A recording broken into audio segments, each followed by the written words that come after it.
Dear students, in the previous class we had been discussing of the Norman England under the Normans.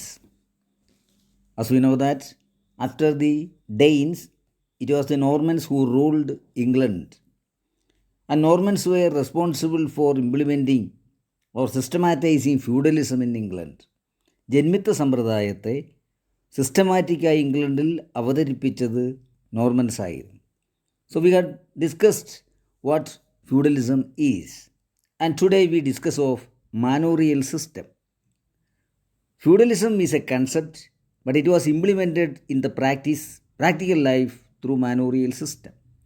Feudalism എന്ന ജന്മിത്ത സമ്പ്രദായം ആ feudalism എന്ന കൺസെപ്റ്റിനെ അതിനെ practical ലൈഫിൽ അല്ലെങ്കിൽ പ്രാക്ടിക്കലായി നടപ്പിലാക്കിയത് മാനോറിയൽ സിസ്റ്റത്തിലൂടെയായിരുന്നു.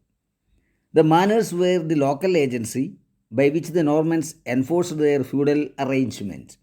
അപ്പോൾ ഒരു ഫ്യൂഡലിസ്റ്റിക് പാറ്റേൺ ഓഫ് സൊസൈറ്റിയിലെ ഈ അവരുടെ ഫ്യൂഡൽ അറേഞ്ച്മെൻറ്റ് ഇംപ്ലിമെൻ്റ് ചെയ്യുന്ന ലോക്കൽ ഏജൻസിക്ക് പറയുന്ന പേരാണ് manors. It is the economic counterpart of feudalism.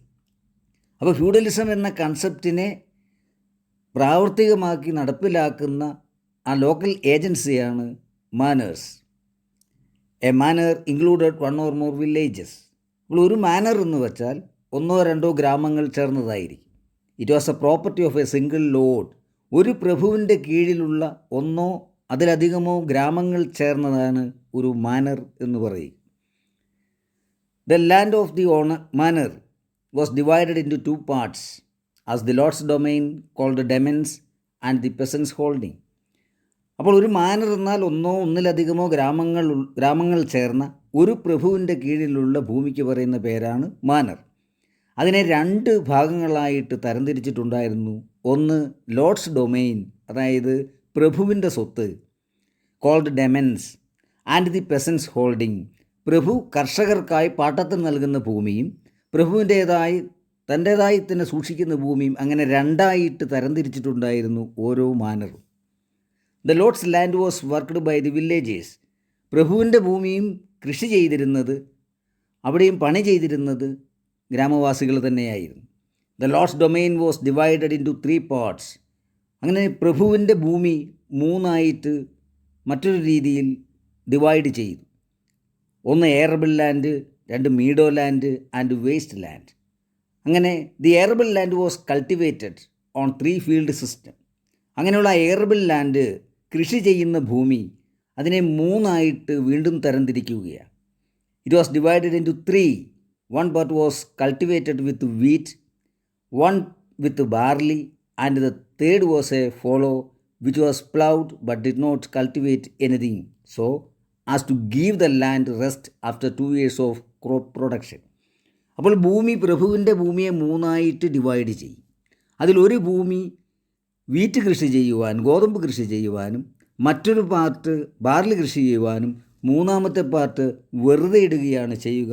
അത് വെറുതെ ഇടുകയാണെങ്കിലും അത് ഉഴുതുമറിച്ച് വെറുതെ ഇടുകയാണ് ചെയ്യുക. ഒരു റൊട്ടേഷൻ സംവിധാനത്തിൽ ആ ഓരോ ഭൂമിക്കും ഓരോ വർഷവും റെസ്റ്റ് കൊടുക്കുന്ന ആ ഒരു സംവിധാനമാണ് ഈ open field system. There was no demarcation between the arable and the meadow land. ഇങ്ങനെ വെറുതെ കിടക്കുന്ന ഭൂമിയും കൃഷി ചെയ്യുന്ന ഭൂമിയും തമ്മിൽ തരംതിരിക്കുവാൻ ഒരു മാർക്കും അവിടെ ഉണ്ടായിരുന്നില്ല. It is called open field system. അപ്പോൾ വേർതിരിക്കപ്പെടാതെ ഒരേ രീതിയിൽ കിടക്കുന്ന കൃഷി ചെയ്യുന്ന ഭൂമിയും കൃഷി ചെയ്യാത്ത ഭൂമിയെയും ഒരേ രീതിയിൽ പരിഗണിക്കുന്ന ആ ഒരു സംവിധാനത്തിനെ, ഫെൻസോ ഒന്നുമില്ലാതെ പരിഗണിക്കുന്ന ആ സംവിധാനത്തിനെയാണ് ഓപ്പൺ ഫീൽഡ് സിസ്റ്റം എന്ന് പറയും. അപ്പോൾ മാനോറിയൽ സിസ്റ്റം എന്നാൽ ഫ്യൂഡലിസത്തെ നടപ്പിൽ വരുത്താൻ വേണ്ടി അധികാരപ്പെട്ട ലോക്കൽ ഏജൻസിയാണ് മാനർ എന്ന് പറയുക. ഒരു മാനർ എന്നാൽ ഒന്നോ ഒന്നിലധികമോ ഗ്രാമങ്ങൾ, ഒരു പ്രഭുവിൻ്റെ കീഴിലുള്ള ഒന്നോ ഒന്നിലധികമോ ഗ്രാമങ്ങൾ ചേർന്നതിനെയാണ് ഒരു മാനർ എന്ന് പറയുക. അപ്പോൾ ആ പ്രഭുവിൻ്റെ സ്വത്തിനെ ആദ്യം രണ്ടായിട്ട് തരംതിരിക്കും. ഒന്ന് പ്രഭു നേരിട്ട് കൈകാര്യം ചെയ്യുന്ന ലോർഡ്സ് ഡൊമെയിൻ, മറ്റൊന്ന് കൃഷിക്കാർക്കായി പാട്ടത്തിന് നൽകുന്ന പെസൻസ് ഹോൾഡിംഗ്. അപ്പോൾ അതിൽ ലോർഡ്സ് ഡൊമെയിനിലും ജോലി ചെയ്യുന്നത് ഗ്രാമവാസികൾ തന്നെയാണ്. അപ്പോൾ ലോർഡ്സ് ഡൊമൈനിൽ അല്ലെങ്കിൽ പ്രഭുവിൻ്റെ ഭൂമി അത് മൂന്നായിട്ട് വീണ്ടും ഡിവൈഡ് ചെയ്യുകയാണ്. ആ ഡിവിഷൻ ഇങ്ങനെയാണ്: 1 എയർവെൽ ലാൻഡായിരിക്കും, 2 മീഡോ ലാൻഡായിരിക്കും, 3 വേസ്റ്റ് ലാൻഡായിരിക്കും. ഇതൊന്നും വേലി കെട്ടി തിരിക്കാത്തതിനാൽ ഇതിന് ഓപ്പൺ ഫീൽഡ് സിസ്റ്റം എന്നാണ് പറയുക. അതിൽ ഒന്നാമത്തെ ലാൻഡിൽ അല്ലെ ഒന്നാമത്തെ പാർട്ടിൽ വീറ്റ് കൃഷി ചെയ്യുകയും രണ്ടാമത്തെ പാർട്ടിൽ ബാർലി കൃഷി ചെയ്യുകയും മൂന്നാമത്തെ പാർട്ട് വെറുതെ ഇടുകയുമാണ് ചെയ്യുക. Each manor had its courts presided over by the lord. അപ്പോൾ ഓരോ മാനറും ഒന്നിലധികമോ ഗ്രാമങ്ങൾ ഉൾപ്പെടുന്ന ഓരോ മാനറിലും അതിൻ്റേതായ കോടതികൾ ഉണ്ടായിരുന്നു. All the disputes among the village were decided there. അപ്പോൾ താഴേക്കിടയിലുള്ള പെസൻസിനെയാണ് വില്ലേജ് എന്ന് പറയുക. അപ്പോൾ അവർ തമ്മിലുള്ള എല്ലാ തർക്കങ്ങളും പരിഹരിച്ചുകൊണ്ടിരുന്നത് മാനർ കോടതിയിലായിരുന്നു. The punishments were in terms of fine, hence profitable to the land. അപ്പോൾ അതിൽ ഈ വില്ലേജ് തമ്മിലുള്ള, താഴേക്കിടയിലുള്ള കർഷകർ തമ്മിലുള്ള, പ്രഭുവിൻ്റെ കീഴിൽ പണിയെടുക്കുന്നവർ തമ്മിലുള്ള എല്ലാ തർക്കങ്ങളും പരിഹരിക്കുക മാനറിലുള്ള കോടതിയിലായിരുന്നു. ശിക്ഷ പിഴയുടെ രൂപത്തിലായിരുന്നു. അത് പ്രഭുവിന് പ്രോഫിറ്റബിളായ രീതിയിൽ, ലാഭമുണ്ടാക്കുന്ന രീതിയിലുള്ള ശിക്ഷകളായിരുന്നു ഈ മാനർ കോടതികളിൽ നടപ്പിലായിരുന്നു. A manor was managed by a small number of officials.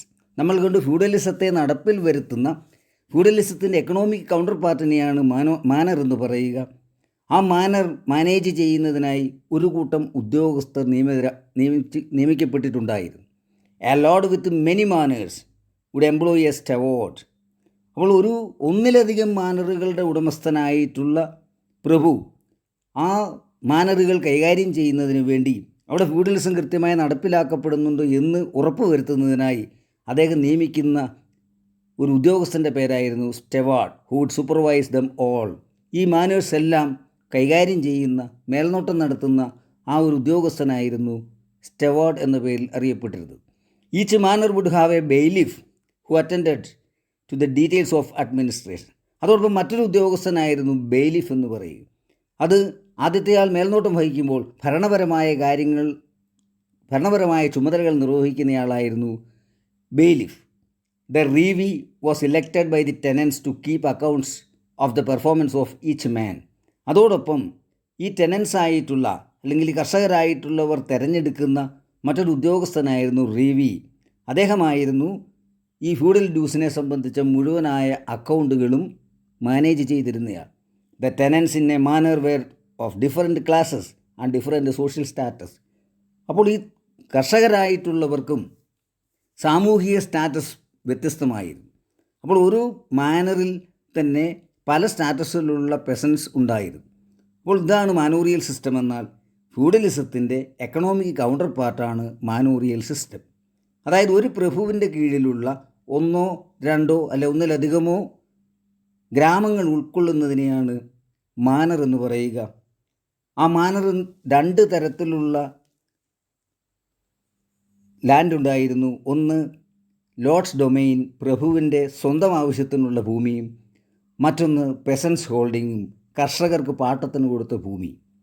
പ്രഭുവിൻ്റെ ഭൂമിയിലും കൃഷി ചെയ്തിരുന്നത് പെസൻസ് തന്നെയായിരുന്നു.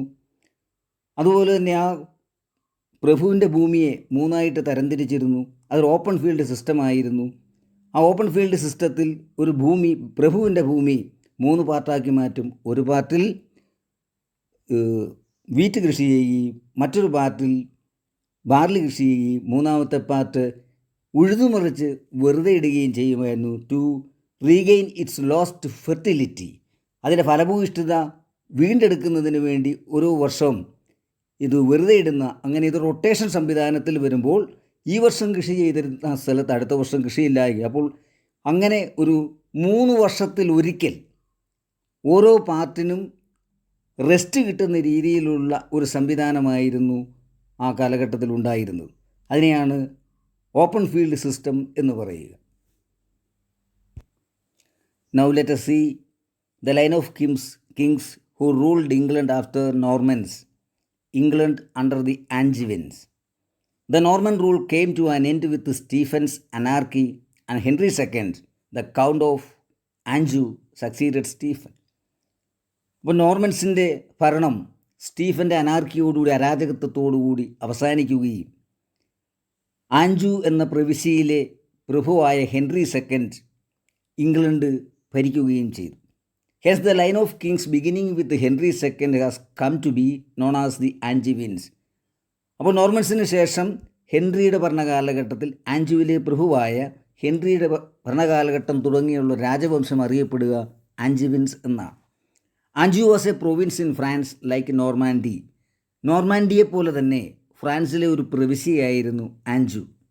The kings belonging to this dynasty are also called Plantagenets. അപ്പോൾ ഈ ആഞ്ചുവിൻസിനെ മറ്റൊരു പേരിൽ കൂടി അറിയപ്പെടാറുണ്ട് പ്ലാന്റാജെനറ്റ്സ് എന്നാണ്.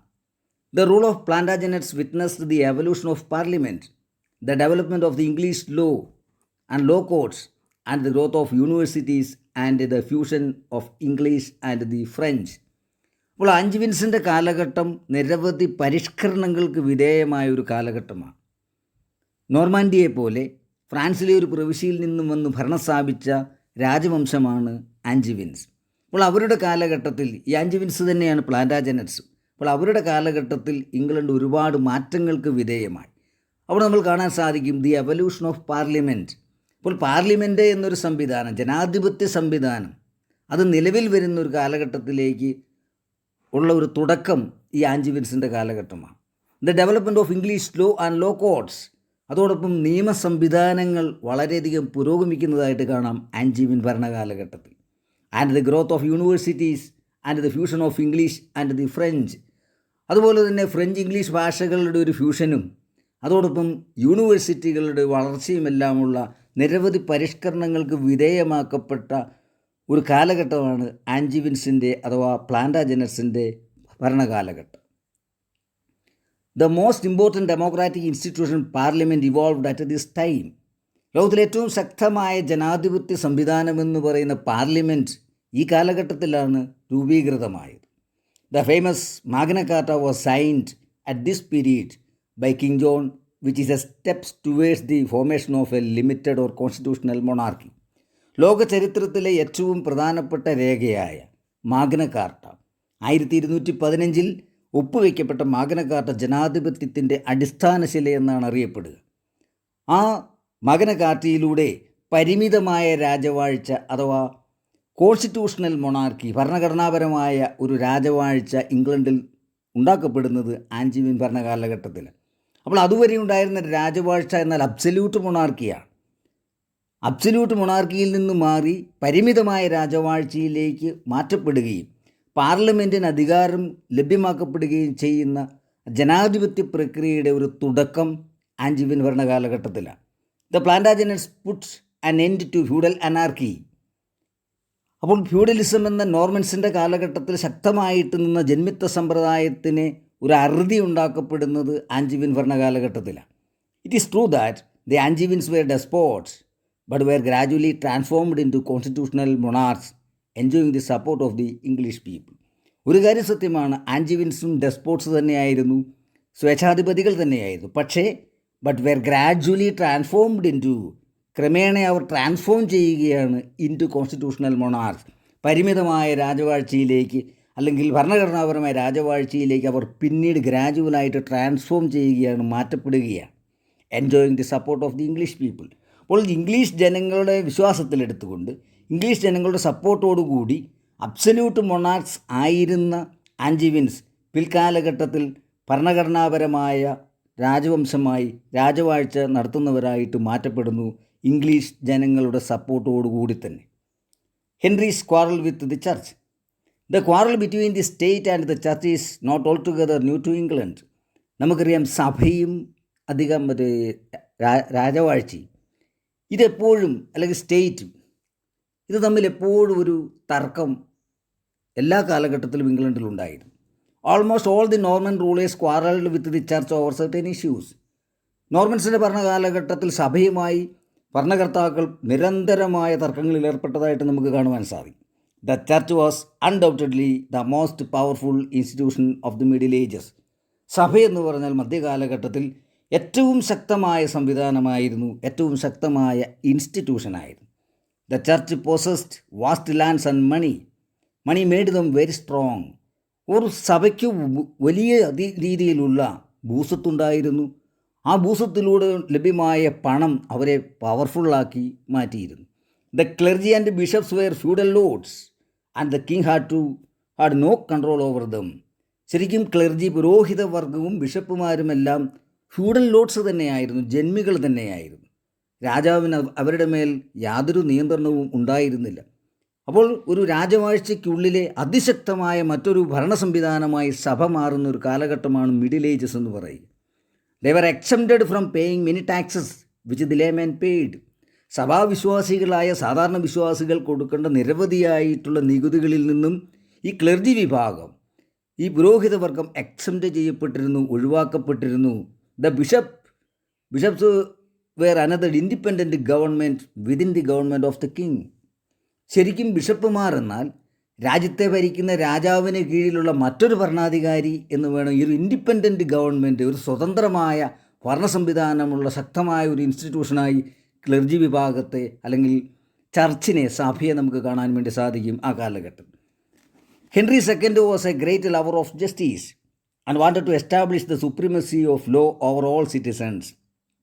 അപ്പോൾ ഹെൻറി രണ്ടാമൻ, ആദ്യത്തെ അഞ്ചുവിൻ രാജാവ് ഹെൻറി രണ്ടാമൻ ഈ സഭയിലെയും അതുപോലെ തന്നെ സാധാരണക്കാരും എല്ലാം ഒരേപോലെ നിയമത്തിന് കീഴ്പ്പെടണം എന്ന അഭിപ്രായക്കാരനായിരുന്നു. The clergy and the poor peasants. അപ്പോൾ എല്ലാവരും, നിയമം എല്ലാവർക്കും ഒരുപോലെയായിരിക്കണം. ക്ലർജിക്ക് ഒരുപോലെയായിരിക്കണം, പുവർ പെസൻസിന് ഒരുപോലെയായിരിക്കണം. അപ്പോൾ രാജ്യത്തെ നിയമം എല്ലാവർക്കും, അതിൽ നിന്ന് ഒരു എക്സംഷനും ക്ലർജി വിഭാഗത്തിന് ഉണ്ടാകരുതെന്നും നീതിന്യായ സംവിധാനം, നിയമവ്യവസ്ഥ എല്ലാവർക്കും ഒരുപോലെ ആയിരിക്കണം എന്നും ആഗ്രഹിച്ച ഒരു ശക്തനായ ഭരണാധികാരിയായിരുന്നു Henry second. He decided to abolish the church courts created by William first and claimed that the criminal clergy should be tried and punished by the royal courts just like other men. അപ്പോൾ വില്യത്തിൻ്റെ കാലഘട്ടത്തിൽ, Norman കാലഘട്ടത്തിൽ സഭയ്ക്ക് ഒരുപാട് ആനുകൂല്യങ്ങളുണ്ടായിരുന്നു. സഭയ്ക്ക് സഭയുടേതായ കോടതികളുണ്ടായിരുന്നു. Clergy വിഭാഗത്തിൽപ്പെട്ടവർ കുറ്റം ചെയ്താൽ, പുരോഹിതർ കുറ്റം ചെയ്താൽ രാജാവിൻ്റെ കോടതിയിലായിരുന്നില്ല വിചാരണ, മറിച്ച് സഭാ കോടതിയിലായിരുന്നു. അപ്പോൾ അതൊന്ന് അവസാനിപ്പിക്കണം, എല്ലാവരും സാധാരണക്കാരെ പോലെ ഒന്ന് ക്ലർജിയും സാധാരണ ജനങ്ങളും സാധാരണ പെസൻസും എല്ലാം ഒരുപോലെ ആയിരിക്കണമെന്നായിരുന്നു ആദ്യത്തെ അഞ്ചുവിൻ രാജാവായ ഹെൻറി സെക്കൻഡിൻ്റെ അഭിപ്രായം. അതിനുള്ള നടപടികൾ എടുക്കുകയാണ് ഇദ്ദേഹം ഇവിടെ. അപ്പോൾ ഒരേ രീതി, അപ്പോൾ അതിൻ്റെ ആദ്യപടിയായി അദ്ദേഹം ചർച്ച് കോഡ്സ് അത് അബോളിഷ് ചെയ്തു, അതിനെ ഇല്ലായ്മ ചെയ്യുവാൻ തീരുമാനിച്ചു. The archbishop of Canterbury Thomas Becket did not agree to this and soon quarrel started between the two and it reached it zenith with the assassination of Becket by Henry. അപ്പോൾ ക്ലർജികൾക്കുള്ള സഭാ കോടതികൾ നിർത്തലാക്കുവാനുള്ള ഹെൻറിയുടെ തീരുമാനത്തെ English സഭയുടെ ആസ്ഥാന കേന്ദ്രമായ കാൻറ്റർബറിയിലെ arch bishop Thomas Beckett എതിർക്കുകയും അങ്ങനെ തോമസ് ബെക്കറ്റും ഹെൻറി രണ്ടാമൻ രാജാവും തമ്മിൽ വലിയ തർക്കമുണ്ടാവുകയും ആ തർക്കം അതിൻ്റെ സെനത്തിൽ അതിൻ്റെ അങ്ങേയറ്റം എത്തുകയും അതിൻ്റെ അവസാനം തോമസ് ബെക്കറ്റ് എന്ന കാൻറ്റർബറി ആർച്ച് ബിഷപ്പിനെ കൊലപ്പെടുത്തുകയും ചെയ്യുന്ന സ്ഥിതിയിലേക്ക് കാര്യങ്ങളെത്തി. അപ്പോൾ ഹെൻറീസ് ക്വാറൽ വിത്ത് ചർച്ച്, അപ്പോൾ സഭ എന്ന ഒരു സമാന്തര സർക്കാരിനെ, രാജാധികാരത്തിനുള്ളിലുള്ള ഒരു ഇൻഡിപെൻഡൻറ്റ് ഗവൺമെൻറ്റിനെ ഇല്ലായ്മ ചെയ്യുവാൻ, അവരെ നിയന്ത്രിക്കുവാൻ വേണ്ടി ഹെൻറി ശ്രമിക്കുന്ന ആ ഒരു കാലഘട്ടമാണ്, അല്ലെ ആ ഒരു സംഭവമാണ് ഇപ്പോൾ നമ്മൾ ഡിസ്കസ് ചെയ്തത്. അതിൻ്റെ ആദ്യപടിയായിട്ട് അദ്ദേഹം ചെയ്തത് സഭാ കോടതികൾ നിർത്തുവാൻ അദ്ദേഹം തീരുമാനിക്കുകയും ആ തീരുമാനം കാൻറ്റർബറി ആർച്ച് ബിഷപ്പുമായി വലിയ തർക്കത്തിൽ ഇടവരുത്തുകയും ആ തർക്കത്തിൻ്റെ അവസാനം കാൻറ്റർബറി ആർച്ച് ബിഷപ്പായ തോമസ് ബെക്കറ്റിനെ വകവരുത്തുന്നതിലേക്ക് എത്തിപ്പെടുകയും ചെയ്തു.